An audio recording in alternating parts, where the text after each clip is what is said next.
project is a project that extends an indefinite time in the future about something that is fundamentally complex.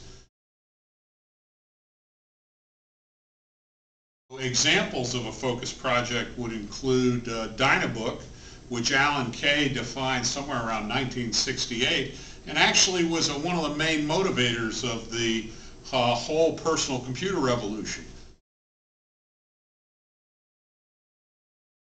Another example would be nanotechnology, which is about making microscopic, actually molecular machines. And that's still ongoing and probably will be for a generation.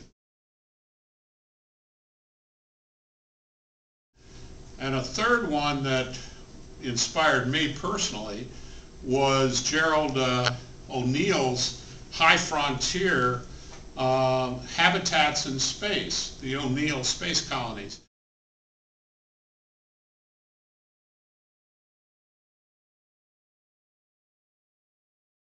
You know, students really need something that's inspirational. And it's not very inspiring to do some little project that has a clear outcome. And what we should be trying to do is coming up with a broad scope project that students could make individual contributions to that would cumulatively produce something that they could be remembered for, that they could be put into some network at the college saying, well, this year these students did this towards the focus project. It's like O'Neill's students who designed these space habitats. That's what I had in mind.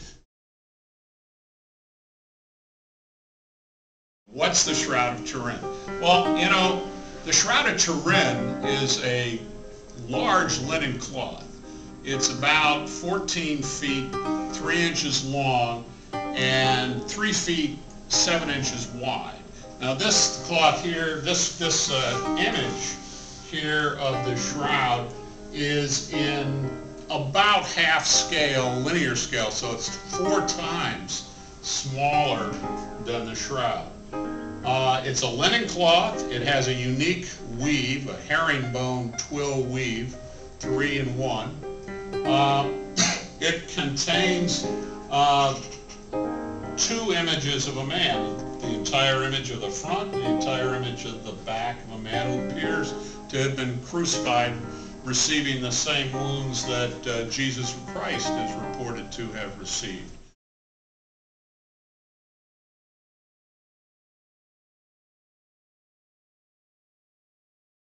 The interesting thing, and if you take your camera and you switch it to negative, one of the interesting things is you'll see that this image behaves as though it were a photographic negative.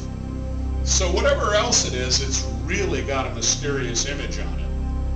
And that would be a fun thing to do if you can do that with your camera, is to cut it over to while I'm talking, because it's really kind of funny to see, you know, here's this very pale image and I'm looking natural, and then you cut over to negative and all of a sudden I look really, really weird, but the image starts looking like a regular photograph. So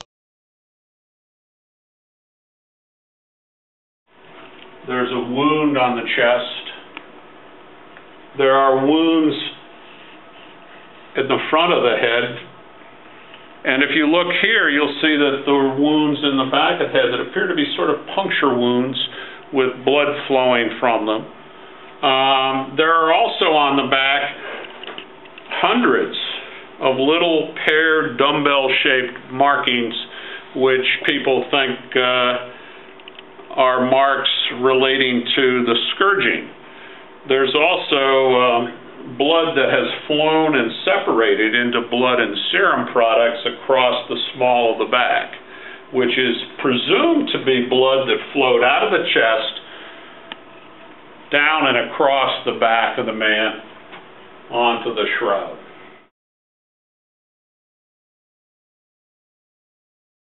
Now, is it the shroud of Jesus Christ? That's a question that nobody can really answer. The answer based on the carbon date is certainly no. But then you have another problem, which is, well, what is it?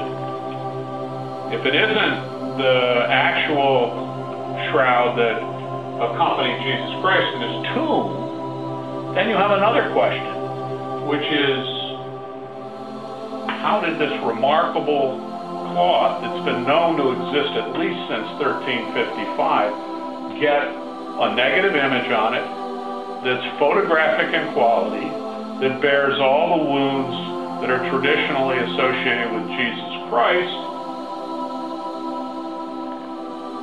And what would be the motive for anybody to create such a thing, which couldn't be properly understood in its own time?